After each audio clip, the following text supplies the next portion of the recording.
To use the Maybank Shopee credit card, start by applying for the card through Maybank's website or mobile app.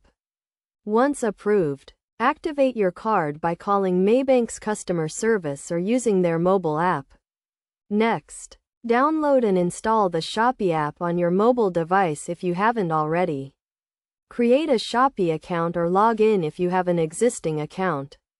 Go to the Shopee app, click on the Me tab, and select Payment Settings. Click on Add New Card and enter your Maybank Shopee credit card details, including the card number, expiration date, and CVV. After adding your card, you will receive a one-time password sent to your registered mobile number. Enter the password to verify your card. Your Maybank Shopee credit card is now linked to your Shopee account. To use your card, select the items you want to purchase and click on Checkout. Select your Maybank Shopee credit card as the payment method and confirm your order.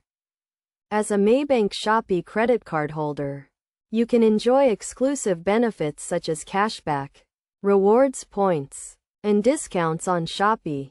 Make sure to check your card's terms and conditions to understand the benefits and rewards. Regularly review your card statements and transaction history to ensure everything is in order. To get the most out of your Maybank Shopee credit card, use it regularly for your Shopee purchases and take advantage of the rewards and benefits offered. Always pay your bills on time to avoid late fees and interest charges. By following these steps and using your card responsibly, you can enjoy a seamless and rewarding shopping experience on Shopee with your Maybank Shopee credit card.